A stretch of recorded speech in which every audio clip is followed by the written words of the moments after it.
Welcome to Roughing It with Ruth, the channel where everything is a bit rough around the edges. Let's talk about 5 things that you're going to need when crossing the Bloukrans River on the Otter Trail. This also applies to most of the other river crossings that you're going to do on the Otter Trail, but the Bloukrans River is the largest crossing. So first up is the tide timetable. You will be told when low tide is when you do the orientation on the day that you start the Otter Trail hike, but it's a good idea to do a little bit of your own research beforehand so that you're prepared and you know if you're going to need to do a really early start in order to make it there in time for low tide, or if you have a little bit more time on your hands. Low tide can be at any time of day and it changes depending on when you're going to be doing your hike. So just because a friend that you know that did the Otter Trail a long time ago had low tide in the middle of the day, that doesn't mean that you're going to have low tide in the middle of the day. Low tide can be really early in the morning, like 6 a.m. and you do have about 10 kilometers of quite technical terrain to traverse between Oakhurst Hut, where you'll be spending the night before, all the way until you get to the Bloukrans River Mouth. It's fairly simple to find the tide timetables for Bloukrans River Mouth.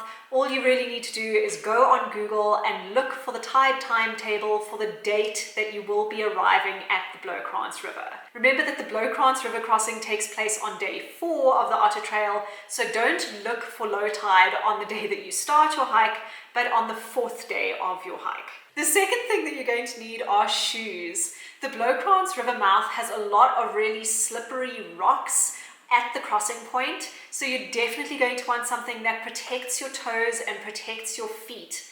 I also recommend having a shoe that your foot cannot slip around inside of. So things like flip-flops and Crocs are not going to work very well. I speak from experience here. I tried to do the crossing in my Crocs and my foot slipped around so much inside of the Crocs that it really put me off balance. You can just use the same shoes that you are hiking in if you feel like you have enough time to dry them out afterwards. Or you can take some extra dry shoes that you can wear after the river crossing.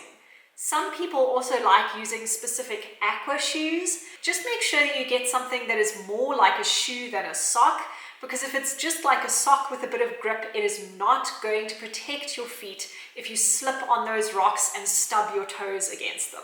The third thing that you're going to need is some kind of large waterproof bag to put your backpack inside of.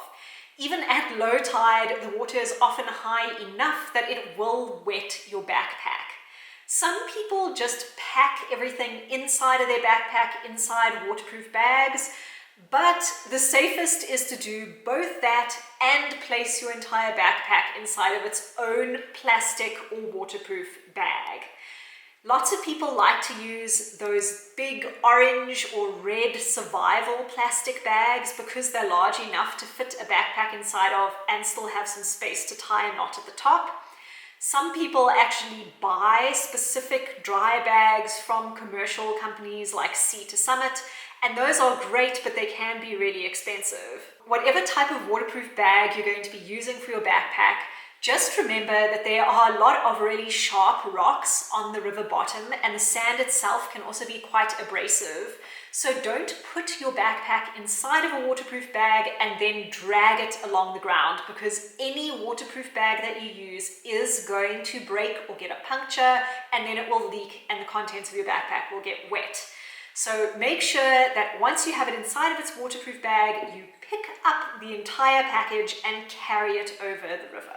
Anything that's inside of your backpack that is really sensitive to water, such as electronics, power banks, cameras, that sort of thing, you probably want to double bag, so put them inside some Ziploc bags as additional protection just in case your main waterproof bag does spring a leak. Number 4 is some way to tie the waterproof bag closed. A lot of people are partial to using zip ties or cable ties, they're sometimes called. Some people swear by using duct tape. Some people just like to knot the end of the bag. And some people use a piece of rope or string to tie the bag closed. Whatever method you use, just make sure that it is really going to be waterproof, because that is probably the first point of failure in your waterproof system, is the point at which you close that bag. A lot of those types of things are also dual purpose items. Zip ties, cable ties, duct tape, and string can all be used as part of your repair kit in case some part of your gear breaks while you're out on the trail. And then number 5, which I actually think is the most important thing that you need when crossing the Bloukrans River, is to have a plan B. When you get to the lookout right at the top of the Bloukrans River Mouth, where you can see the river for the first time, there's quite a lot of signage that will show you some of the different routes that you could take depending on the height of the river at the time when you want to cross.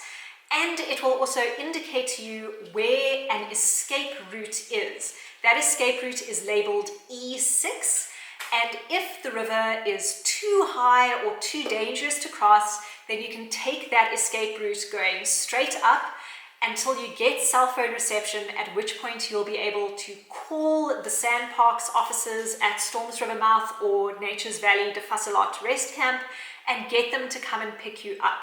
Then a bonus thing that I want to talk about is rope.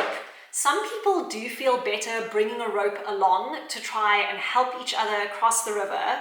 I just want to say that if you do bring a rope with you, make sure that it is the correct kind of rope. For instance, that it's not going to become very much weaker if it's exposed to salt water, for instance, and make sure that you have enough of it to actually be useful. I actually don't think that bringing a rope is such a great idea, because if you need to use that rope, the river is probably too dangerous and you should not be crossing it in the first place. Thank you so much for watching this video.